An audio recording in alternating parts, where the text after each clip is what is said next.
Tu es Dieu.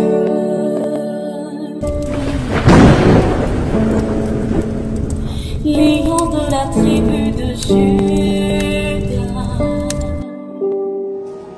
Salama, salama, peuple de Dieu, soyez bénis abondamment. Je bénis chacun d'entre vous qui est connecté en ce 3 juin 2025 dans ce nouveau rendez-vous divin, la vérité révélée. La vérité révélée. Bien-aimés frères et sœurs, c'est pour moi un grand honneur et un grand privilège que de pouvoir me tenir devant vous dans ce temps précieux, ce temps béni. Je me présente, je suis Nkosi Congo.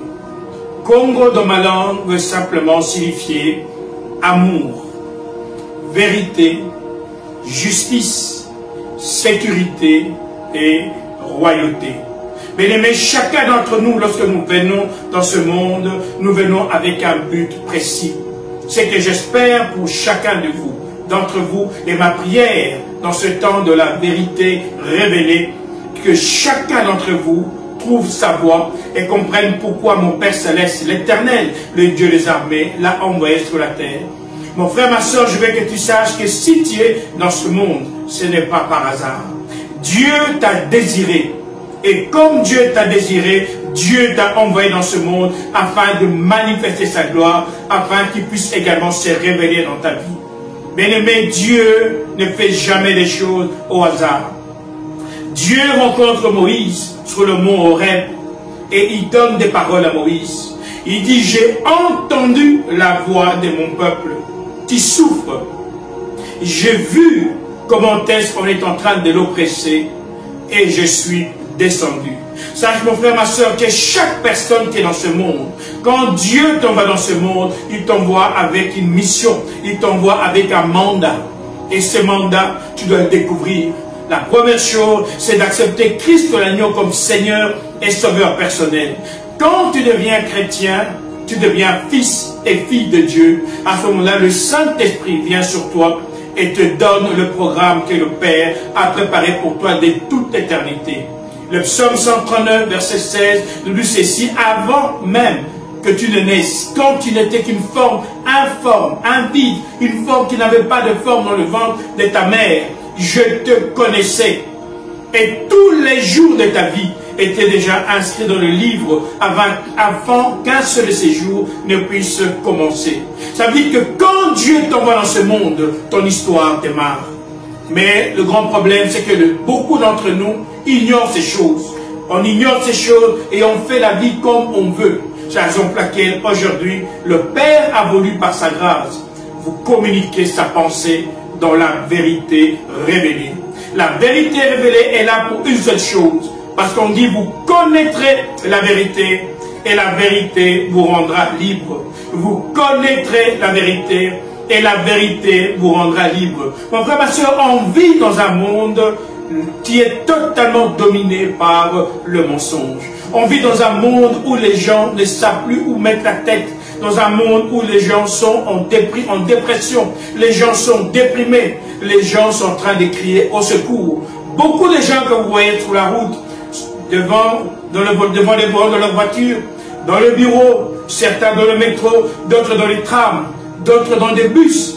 Beaucoup d'entre eux, tu les vois avec un sourire sur la bouche, mais quand tu regardes dans leur cœur, beaucoup souffrent. Vous voyez mon frère, ma soeur, il y a beaucoup de souffrances dans ce monde. Pourquoi? Parce que la société, le système qui dirige ce monde est dirigé par Lucifer, le père du mensonge. Et pour sortir de ce mensonge, quand je parle du mensonge, je parle également de l'esclavage. Parce que quand on dit que la vérité libère, elle te libère du mensonge. Parce que le contraire du mensonge, c'est la vérité. Et la vérité, qu'est-ce qu'elle te dit? Le Seigneur a entendu ton cri. Le Père Tout-Puissant, l'Éternel, le Tout-Puissant, l'Éternel, Dieu des armées, Dieu de gloire, il a entendu ton cri et il dit, je suis descendu pour te sortir de cet esclavage. Nous vivons un temps, bien-aimé, où beaucoup de gens se posent des questions à la manière dont le monde est en train d'avancer. Où allons-nous?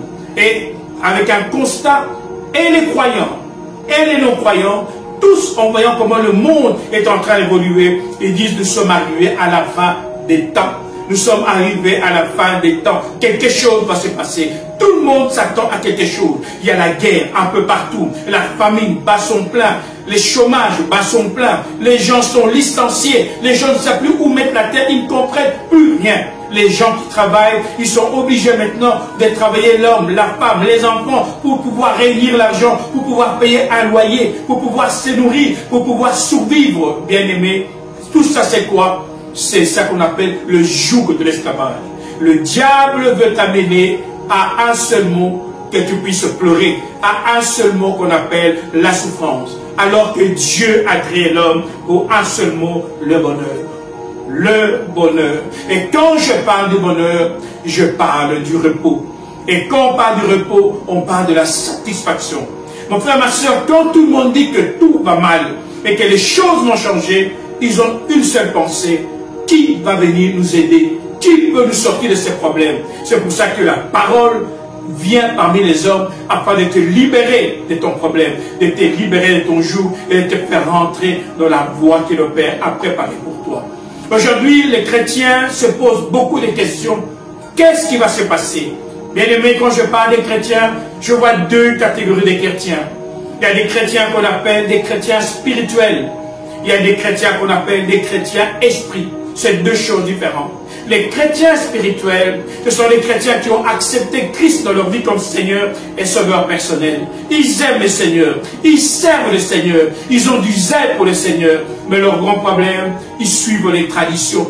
Ils sont dans les traditions. Ça veut dire quoi? Ça veut dire la manière à l'Église a fonctionné, ça fait 1000 ans, ça fait 2000 ans, ça fait 60 ans, ça fait 300 ans, nous ne pouvons pas changer. Mon Père a prêché de cette manière-là. Nous tous, on va suivre la prédication de cette manière-là.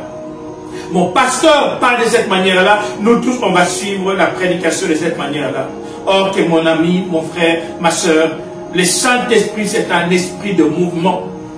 Le Saint-Esprit est un esprit de mouvement. Genèse 1, l'esprit s'est mouvé au-dessus des eaux. Pourquoi j'ai dit cela? Parce que quand le monde est en train de bouger, le Saint-Esprit également est en train de bouger pour t'aider à éviter, à esquiver les coups de l'ennemi. Mais quand tu n'es pas connecté, eh bien tu tombes dans le piège du malin. Oui, mon frère, ma soeur, le diable est un menteur. Et tout ce qu'il veut, c'est t'amener à la perdition, t'amener à la déprime. Et c'est pour ça que vous voyez, le taux de suicide a augmenté. Mais aujourd'hui, je vous apporte une bonne nouvelle. Parce que la vérité révélée, c'est une bonne nouvelle. Pourquoi? Parce qu'il y a des chrétiens qu'on appelle des chrétiens esprits. Des chrétiens esprits sont des chrétiens comme les chrétiens spirituels qui ont accepté Christ dans leur vie, qui marchent dans la sanctification, qui sont zélés pour le Seigneur, mais qui sont connectés. Et en cela, on le trouve dans Matthieu 25. Les chrétiens spirituels, on les appelle les vierges folles.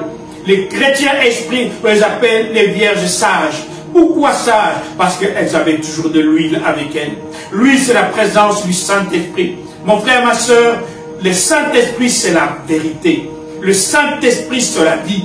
Le Saint-Esprit, c'est l'éclairage.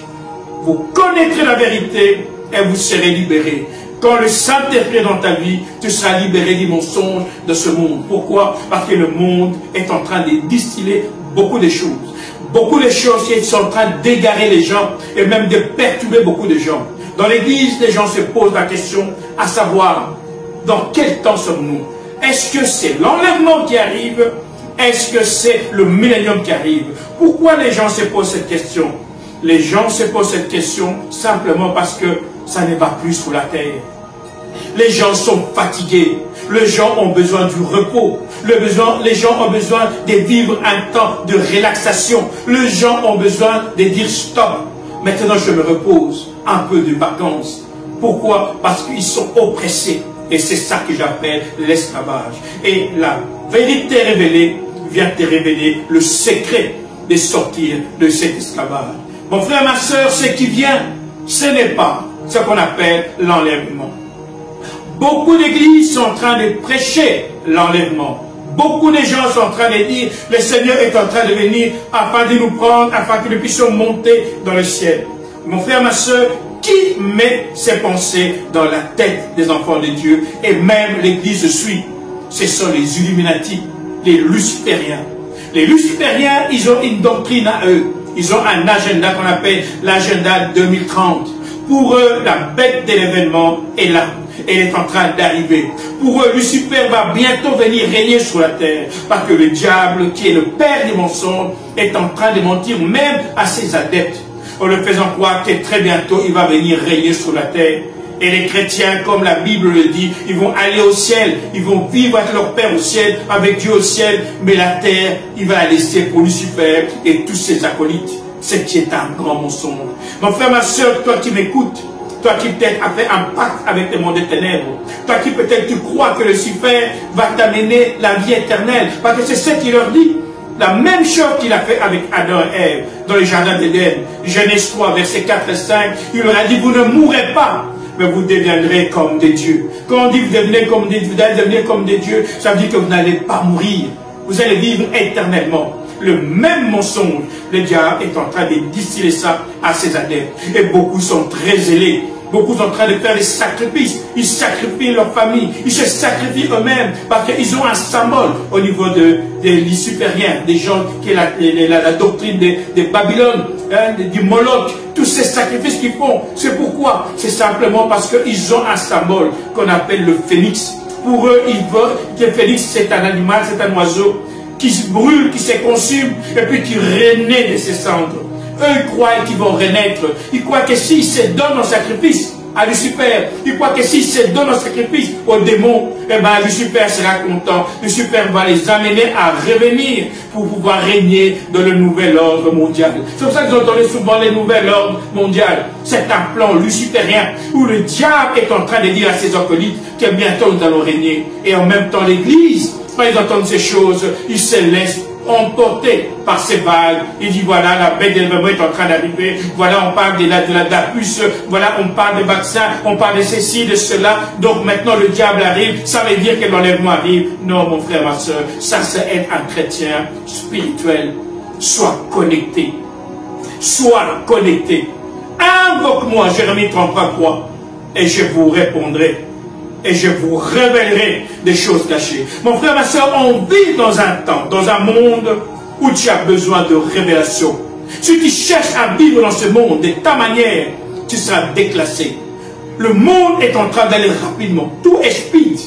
Et pour pouvoir tenir le coup et savoir où avancer, tu as besoin de la lumière. Le Saint-Esprit, sa lumière, tu vas te dire, va à droite, stop, va à gauche, stop, avance. Tout ça, c'est le Saint-Esprit. C'est ça qu'on appelle la connexion. Et le Père Céleste m'a envoyé devant toi aujourd'hui pour te dire, mon frère, ma soeur, qui t'a vu, qui t'a entendu et qui connaît ta situation. Même toi qui n'as jamais accepté Christ dans ta vie, tu es peut-être luciférien, tu es peut-être un franc-maçon. Dieu te dit qu'il t'aime. C'est lui qui t'a créé. Et il te demande simplement de venir à lui. Lucifer est un menteur. Viens à Christ et tu vivras la véritable vie. Mon frère, ma soeur, des grandes choses sont en train d'arriver.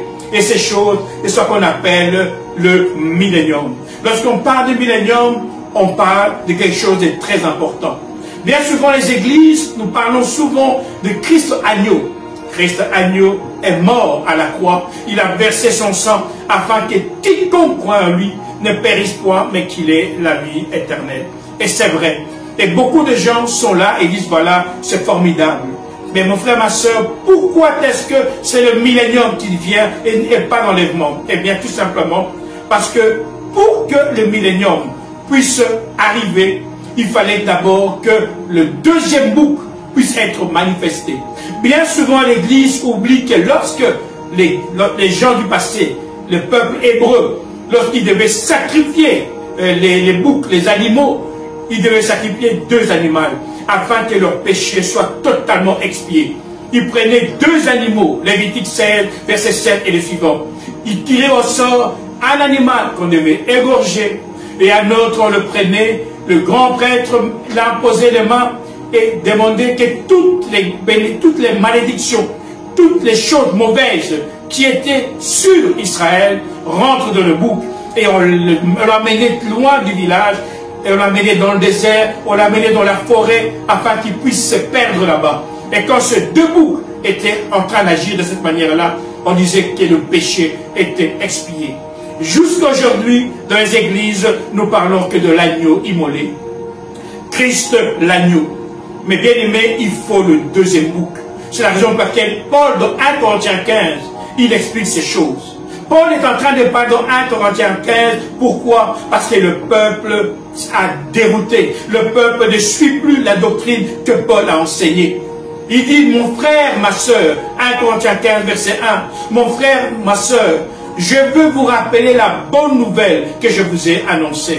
Cette bonne nouvelle, elle vous sauve si vous la retenez telle que je vous l'ai annoncée. Mon frère, ma soeur, si tu veux vivre la gloire de Dieu, tu dois demeurer dans la vérité.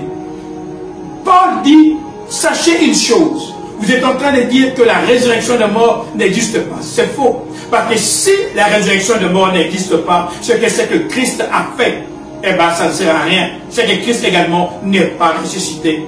Mais je vous dis, vous oubliez une chose, c'est que la mort est le dernier ennemi qui doit être vaincu. 1 Corinthiens 15, verset 26. Le dernier ennemi qui doit être vaincu, c'est la mort. C'est la raison pour laquelle on ne peut pas parler d'enlèvement. Tant que la mort n'est pas vaincue, on ne peut pas parler d'enlèvement. Christ l'agneau est venu pour vaincre le séjour de mort. Dans Osée 13, 14, on donne l'action de ces deux animaux, le bouc d'Azazel et l'agneau immolé qui versait le sang. Le bouc d'Azazel et l'agneau immolé qui versait le sang. On dit que l'agneau immolé qui versait le sang avait un seul but, vaincre le séjour de mort. Et le bouc d'Azazel, le but du bouc d'Azazel, c'était de vaincre la mort. Parce que lorsque le bouc d'Azazel était envoyé dans le désert et qu'il parvenait à revenir dans le village, il y avait une grande fête dans le village.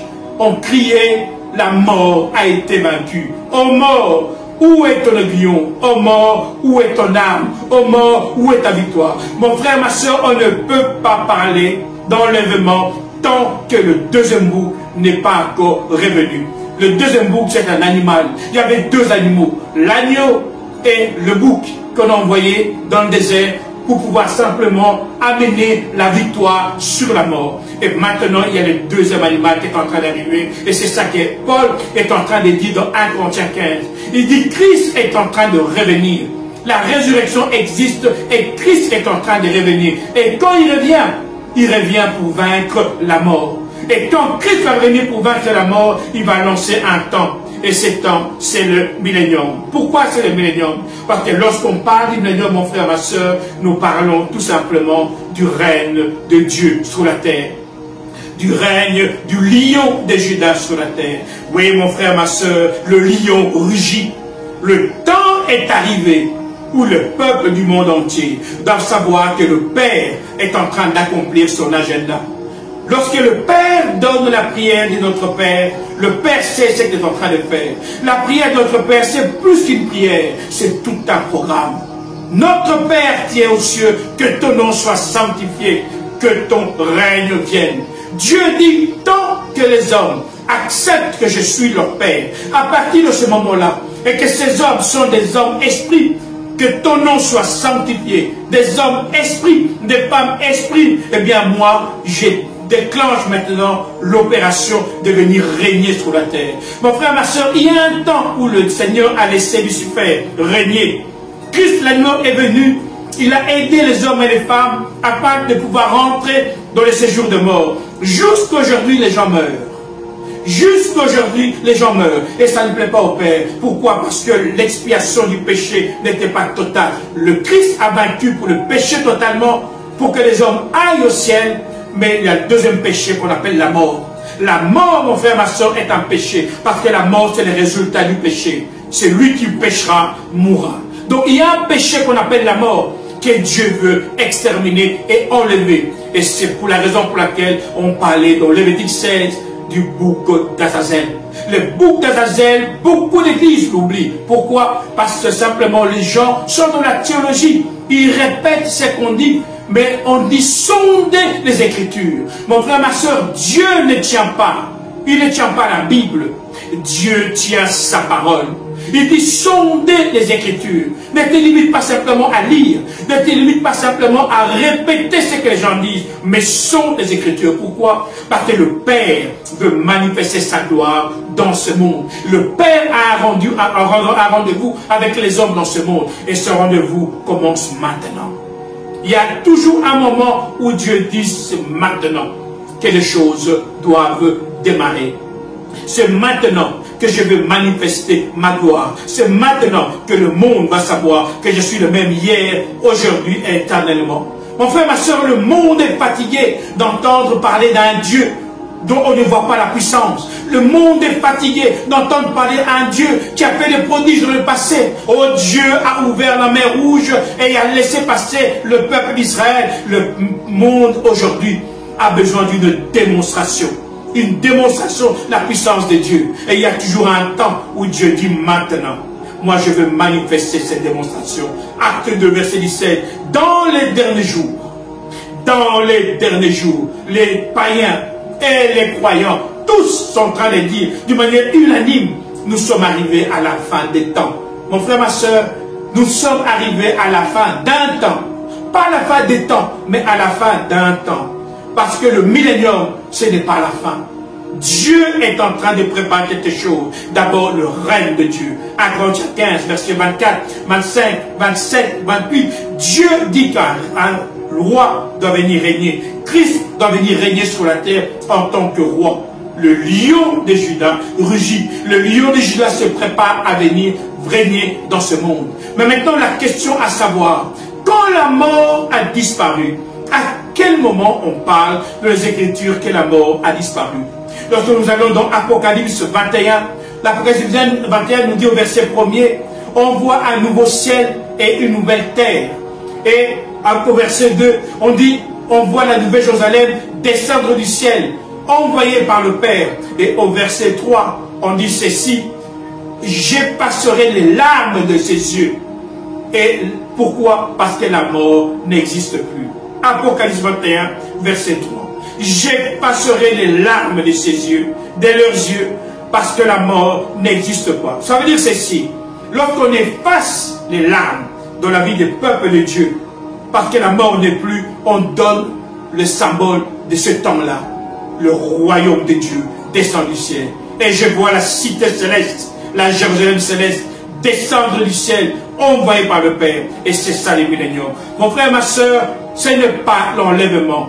Ce n'est pas nous qui montons, mais c'est la cité céleste qui descend. Et c'est le lion de Juda qui est en train de se préparer à être manifesté dans ce monde. Nous venons dans un temps où Dieu dit maintenant, je viens régner et apporter le repos.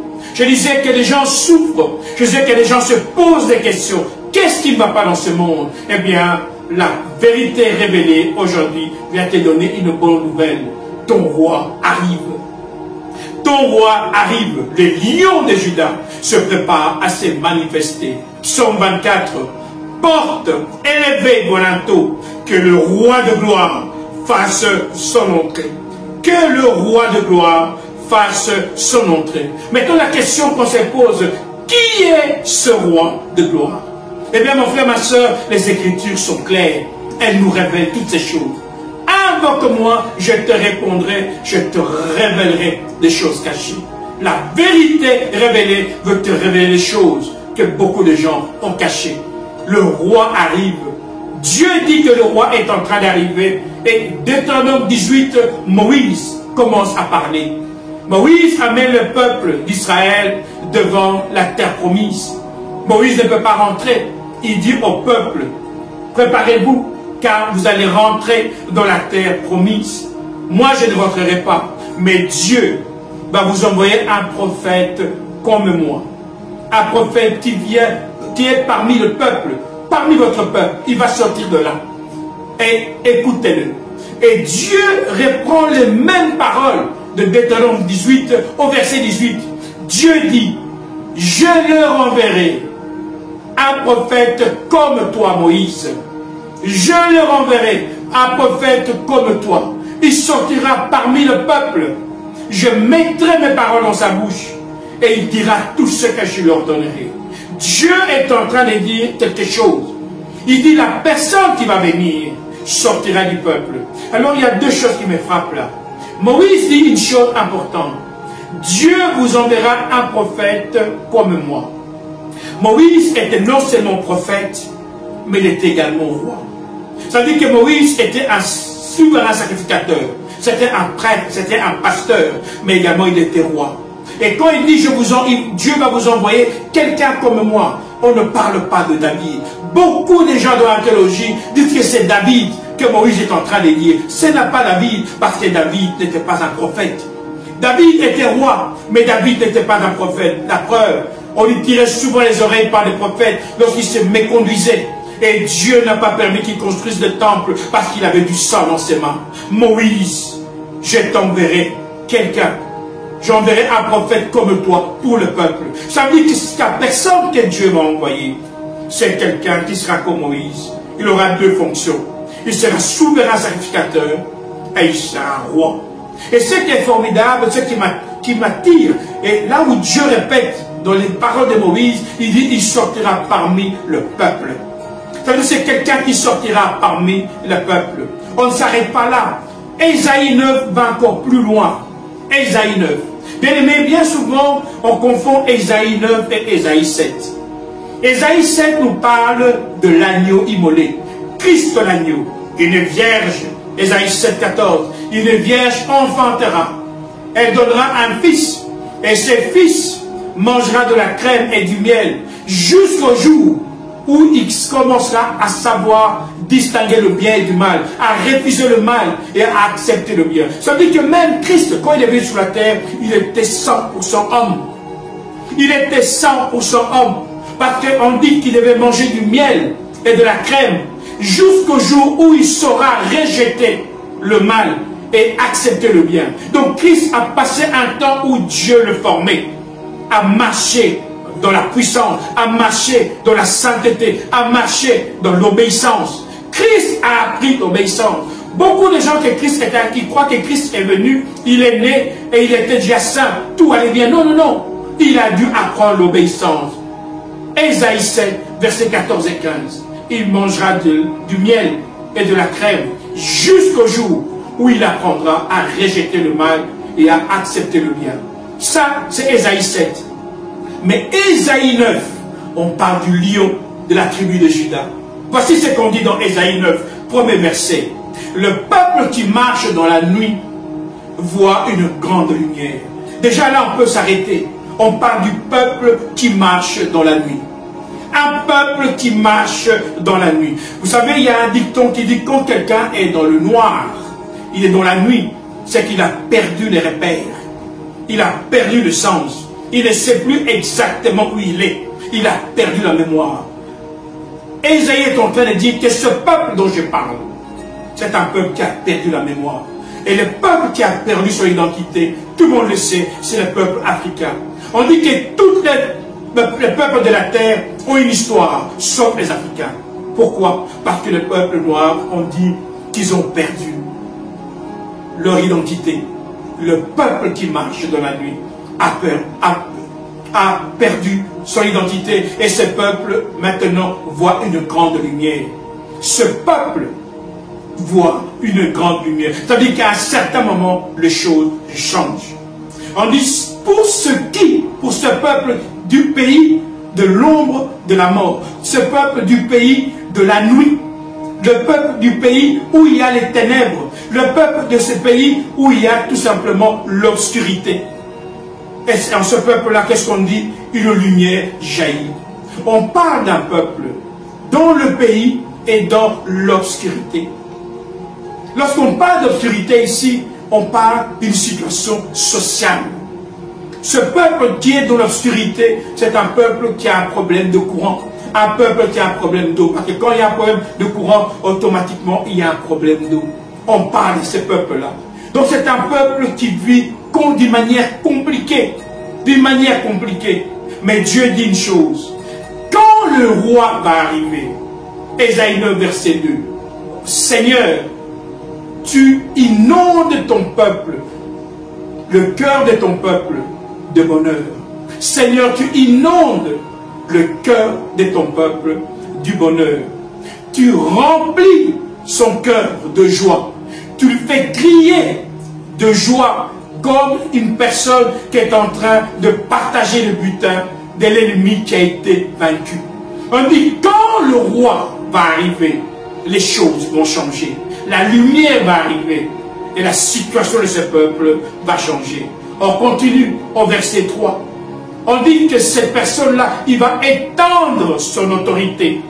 C'est-à-dire, quand ce roi va arriver, sa gloire et son règne ne va pas simplement rester dans un seul pays, ça va s'étendre dans plusieurs pays. Beaucoup de pays voudront se rallier au pays de ce roi pour former un royaume. On dit que cette personne-là, non seulement elle va étendre son autorité, mais on dit également qu'elle va assurer une paix sans fin. Quand ce roi va arriver, il va amener la paix et une paix sans fin. Lorsqu'on parle d'une paix sans fin, on parle du millénium.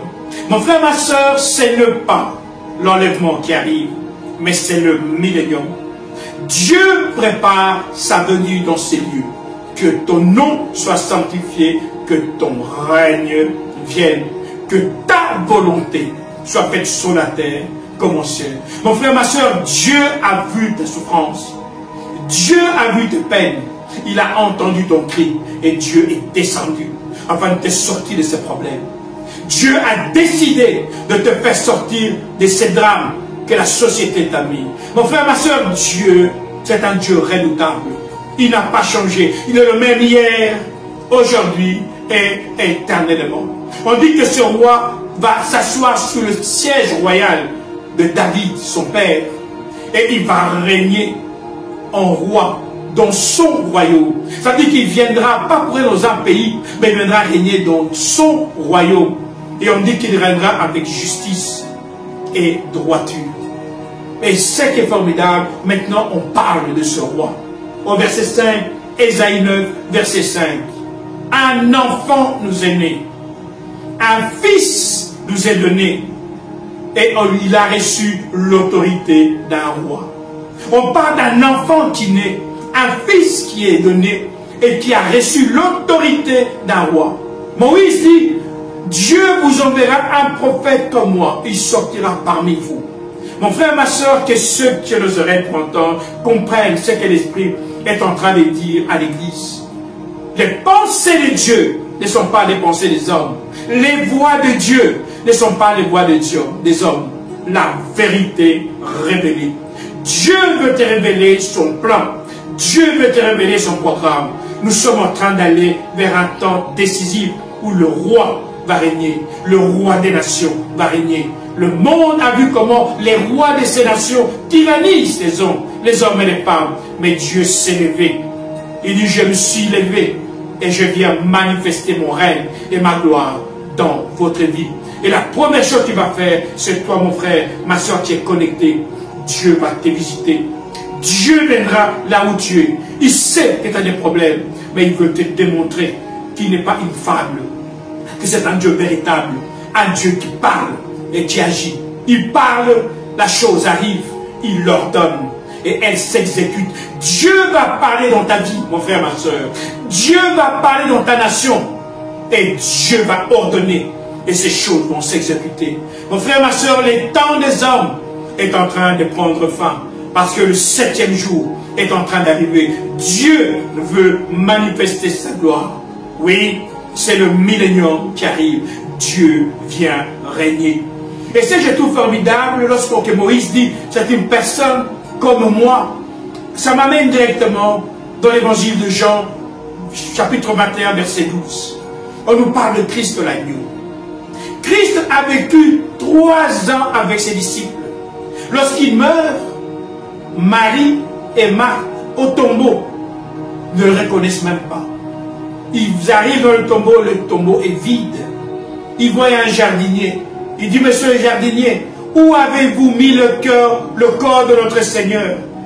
Le Seigneur lui parle. Marie, elle reconnaît la voix. Rabouni, maître. Qu'est-ce qui s'est passé? Marie n'a pas reconnu Christ.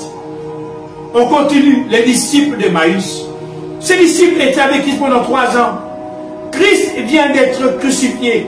En marchant, une personne s'approche d'eux. Il dit, mais de quoi parlez-vous? Il dit, mais tu es malade. Est-ce que tu es le seul dans tout le dans tout Jérusalem de ne pas savoir ce qui s'est passé. Mais on a tué Jésus. Et Jésus commence à les enseigner les Écritures. Et comme le soir commençait à tomber, il dit, il fait nuit, mettons-nous quelque part et attendons, mangeons quelque chose, demain nous partirons. Et lorsqu'il rompt le pain, les yeux s'ouvrent, Christ disparaît. Et ce qui me touche vraiment, c'est Jean 21:12. Jésus arrive sur le rivage. Il voit les disciples en train de pêcher. Ils n'ont rien attrapé. Il leur dit, jetez le filet à droite. Jetez le filet à droite. Il jette le filet à droite et il récolte une pêche miraculeuse. Quand la pêche est là, le disciple que Jésus aimait dit aux autres, c'est le maître. Le disciple que Jésus aimait. Souvent, je me suis posé la question, pourquoi on dit les disciples que Jésus aimait? Jésus avait 12 disciples. Pourquoi on dit que c'est celui-là que Jésus aimait? Eh bien, il va démontrer pourquoi Jésus l'aimait. C'était un enfant de Dieu, esprit. Il n'était pas spirituel. Un enfant de Dieu, esprit, suit le mouvement de l'eau. Il a le discernement. Quand le maître arrive, il entend. Mais les autres spirituels n'avaient rien vu. Maintenant, il descend de la barque. Il le trouve déjà là, il avait déjà apprêté. Il était en train de préparer, il avait déjà mis les charbons. Il est en train de cuire les poissons. On dit qu'il avait du pain. Bon, c'est ça qu'on dit. On dit que c'est du pain. Peut-être que c'était le foufou, ou le chikwang, ou le foutou, ou bien la téké, je ne sais pas. Mais en tout cas, c'est quelque chose de très bon. Il dit, mangeons. Et ce qui me frappe, pendant qu'ils sont en train de manger, on dit qu'aucun des disciples n'a osé lui poser la question, qui es-tu? Aucun des disciples n'a osé lui poser la question, qui es-tu? Mais ces disciples dormaient avec Jésus, marchaient avec Jésus, vivaient avec Jésus pendant 3 ans. Mais aucun n'osait lui poser la question, qui es-tu? Ça veut dire quoi? L'aspect physique avait changé. Mon frère, ma soeur, il faut sortir avec les clichés que la société essaie de te montrer de Jésus. J'ai été dans certains pays d'Afrique, d'Amérique latine.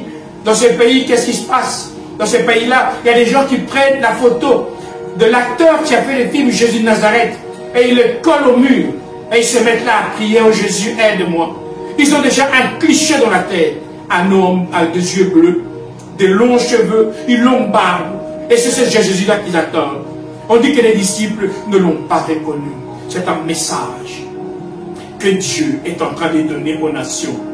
Quand le Fils va revenir, vous ne saurez pas qui c'est. Vous ne saurez pas qui c'est. Parce que quand il viendra à l'aspect que Dieu lui donnera. Et j'aime ces paroles également de Luc 17, versets 20 et 21. Les pharisiens posent la question à Jésus. Quand est-ce que le royaume de Dieu va arriver? Parce que tu parles beaucoup du royaume. Et Jésus leur répond. Il dit, le royaume de Dieu ne viendra pas de manière à frapper le regard. Le royaume de Dieu ne viendra pas de manière à frapper le regard. On ne dira pas qu'il est là-bas. On ne dira pas il est ici. Le royaume de Dieu ne viendra pas de manière à frapper au regard. Peut-être toi tu t'attends à voir le ciel qui commence à rougir. Peut-être tu vas voir le tremblement de terre. Comme les gens disent, non, on verra le Seigneur venir sur une nuée en train de descendre. Mon frère, ma soeur, connecte-toi et regarde la pensée du Père. La vérité révélée. Le royaume de Dieu ne viendra pas de manière à frapper au regard. Et il ajoute, car le royaume de Dieu est au milieu de vous. Le lion rugit. Mon frère, ma soeur, deux actions qui montrent déjà que nous ne devons pas attendre l'enlèvement, mais que c'est le millénium. La première chose, le bouc d'assassin. La mort doit disparaître. La deuxième chose, c'est l'arrivée du roi. La manifestation du roi. Très bientôt, le ciel va parler. Le monde va savoir que Dieu est Dieu. Quand je parle du ciel, c'est le Père qui révèle le Fils. C'est le Père qui révèle le Fils. De la même manière quand Christ de l'agneau a été baptisé, le ciel s'est ouvert, une voix se fit entendre. Celui-ci est mon Fils bien-aimé, écoutez-le. C'est la même chose pour le lion de Juda. C'est Dieu qui révélera le Fils. Aucun ne peut dire c'est moi. Non, c'est le ciel. Une des choses que je peux vous dire, si vous voulez savoir qui est qui, attendez la pensée du Père. Et le ciel s'ouvre. Ceux qui sont connectés recevront cette pensée. Mais maintenant, lorsqu'on parle de roi, le roi ne peut pas vivre n'importe où, il doit vivre quelque part. Donc Apocalypse 21, au verset 2, on dit, je vois une cité céleste, la Jérusalem céleste, en train de descendre, envoyée par le Père. Ça veut dire que Dieu va vivre dans un royaume. Mais lorsqu'on parle des cités célestes, on parle d'une ville. Ça veut dire que quand la Jérusalem céleste va descendre, elle ne va pas descendre sur toute la terre, elle va descendre dans une nation. Elle va descendre dans une nation. Et c'est ça que le Père est en train de dire à chacun de ses enfants. Préparez-vous. Apocalypse 21, verset 4. Et j'ai entendu une voix qui venait du siège royal. Maintenant, la maison de Dieu est parmi les êtres humains. Il habitera parmi eux. Il sera leur Dieu. Et ils seront ses peuples. On ne dit pas son peuple. Et ils seront ses peuples.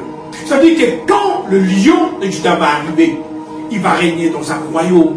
Ça veut dire que beaucoup de pays vont se réunir et vont se joindre à ce roi-là. Et ce que je trouve formidable, Joël 4, versets 1 et 2, nous donne l'explication de ces choses. Joël nous dit ceci, qu'il y a un troisième signe qui doit arriver. C'est la guerre. Mon frère, ma soeur, quand le roi va arriver, il y a une guerre qui va se déclencher. On ne peut pas parler d'enlèvement sans qu'il y ait la guerre d'Armageddon. Les Écritures nous parlent de deux guerres. La guerre d'Armageddon et la guerre de Gog et Magog. On ne peut pas parler d'enlèvement tant que ces deux guerres n'ont pas encore pris acte. Une des guerres va se faire pour l'arrivée du roi. Et quand l'enlèvement va se faire, il y aura 7 ans du règne de l'Antichrist. Et quand les 7 ans vont se faire, la guerre de Gog et Magog va prendre lieu, va prendre forme. Ça veut dire que tant que la guerre d'Armageddon n'a pas eu lieu, on ne peut pas parler d'enlèvement. Maintenant, Joël 4, verset 1 et 2 parle de cette guerre. Dieu dit, au moment opportun, je remettrai à Jérusalem et à Juda la parure qu'ils avaient dans l'ancien temps. En un mot, Dieu dit, je veux remettre la gloire à un moment donné qui arrivera, qui sonnera. Moi, le Dieu de l'univers, je veux remettre à Juda et à Jérusalem la gloire qu'ils avaient dans le passé. Et au verset 2, Joël 4, verset 2, il dit, après ces choses, je veux réunir toutes les nations. Je veux les faire descendre dans la vallée qu'on appelle Seigneur juge. Et là, j'entrerai en jugement avec elle. Mon frère, ma soeur, quand Dieu parle qu'il va rentrer en jugement avec une nation, on parle de la guerre. Parce que Dieu parfois juge pendant la guerre. Il dit, je vais rentrer en jugement avec ces nations. Il donne la raison. Parce que ils ont dispersé mon peuple dans les nations. Dieu s'est fâché parce que à cause de ces gens-là, ces gens ont maltraité ce peuple et ils l'ont dispersé dans les nations. Et il ajoute, et ils se sont partagés mon pays. Joël 4, verset 2. Ils se sont partagés mon pays. Nous savons tous que la conférence de Berlin, qu'on appelle la conférence du Congo, en son vrai nom, 1845-1848, les Européens, les Américains, beaucoup de nations sont venus en Afrique et ils se sont partagés l'Afrique comme des gâteaux. Cette partie c'est la colline de tel, cette c'est la colline de tel, tel pays c'est la colline de tel. Il y a des Angolais, des Congolais, des RDC, il y a des Ivoiriens. Tout ça, ce sont des noms que les gens qui sont venus prendre les pays ont donné. Mais au départ, ces nations avaient un seul nom, c'était un royaume. Et Dieu s'est fâché. Maintenant, le roi revient dans sa nation. Ésaïe 43. Je me suis choisi un peuple. Je me suis choisi une nation qui porte mon nom. Dieu revient régner dans sa nation. La Jérusalem céleste est en train d'arriver. Préparez. elle vient dans la nation du Père. Joël 4, verset 2. Je réunirai toutes les nations, je les ferai descendre. Notez bien, il ne dit pas qu'il va les faire monter, je les ferai descendre dans la vallée qu'on appelle le Seigneur juge. Et là, je rentrerai en jugement avec elle. Pourquoi? Parce qu'ils ont dispersé mon peuple et ils se sont partagés mon pays. Mon frère, ma soeur, ces mêmes paroles, nous les retrouvons dans Ésaïe 66. Ésaïe 66, verset 22. Il y aura un nouveau ciel et une nouvelle terre. Lorsqu'on parle de nouveau ciel, nouvelle terre, les gens croient que c'est la fin du monde. Non, non, c'est un changement d'état. Il y a un pays qui a souffert.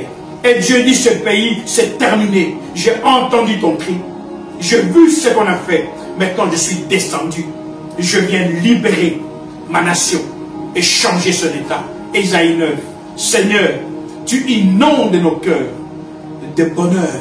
Seigneur, tu nous fais crier de joie. Pourquoi? Parce que quand le lion de Juda va arriver, il va amener le bonheur. Il va étendre son autorité et il va assurer une paix sans fin. Mon frère, ma soeur, un événement arrive. Et toujours Ésaïe 66, verset 8, on dit ceci. Soyez épris d'épouvante. Soyez étonnés. Est-ce que vous avez déjà vu ou entendu une telle chose? Une nation peut-elle naître en un jour? Soyez saisis d'épouvante. Soyez saisis de peur et d'effroi. Car une telle chose que je vais faire n'a jamais existé. Car vous verrez une nation naître en un jour. Mon frère, ma soeur, nous sommes en train d'aller vers des événements. Des événements qui amènent le règne de Dieu. Dieu avait déjà donné son plan avec la prière. Seigneur, apprends-nous à prier. Il dit à son peuple, lorsque vous priez, dites notre Père qui est dans les cieux. Le Père descend pour manifester sa gloire. Parce que l'Église est sanctifiée, a besoin maintenant de secours. Le monde souffre. Le monde a besoin de Dieu. Et Dieu te dit à toi qui souffres, il a entendu, il a vu, et il est descendu pour toi. Mon frère, ma soeur, des grandes choses se préparent. Et ces choses se préparent afin que toi, tu vives la gloire. Afin que toi, tu vives la libération. La vérité révélée. Je vous donnerai ma parole. Et ma parole vous libérera. Mon frère, ma soeur, prépare-toi à la rencontre de ton Dieu. Le Père se prépare. Oui, mon frère, ma soeur, ce n'est pas l'enlèvement. Ce qui vient, c'est le millénium. D'abord, premier point, la mort doit disparaître. Deuxième point, le roi des lions de Juda doit être manifesté. Troisième point, il y a la guerre. Matthieu 24. Seigneur, quels seront les signes de ton avènement? Il dit, vous entendrez parler de guerre et des bruits de guerre. Mais faites attention, n'ayez pas peur. Ne craignez pas. Ces choses doivent arriver. Et il ajoute, mais ce ne sera pas encore la fin. Ça veut dire, quand l'Armageddon va arriver, il y a un temps de 1000 ans. Parce que Dieu doit régner dans ce monde un jour. Car un jour pour Dieu, c'est 1000 ans dans ce monde. Le 7e jour est en train d'arriver. Et Dieu te dit, prépare-toi. Je vais te faire rentrer dans le repos. Oui, mon frère, ma soeur, toi, peuple des nations, toi qui vis dans la souffrance, toi qui vis dans la misère, le ciel s'est ouvert pour te donner cette bonne nouvelle. Pourquoi? Parce que la vérité révélée, c'est une bonne nouvelle où Dieu te dit, très bientôt, tu vas rentrer dans le repos. Alors, peuple du monde entier, recevez cette parole, parce que le ciel vous bénit. Alors soyez bénis abondamment, peuple du monde entier, et également soyez bénis abondamment l'Afrique nouvelle. Soyez bénis, salama, salama et salama.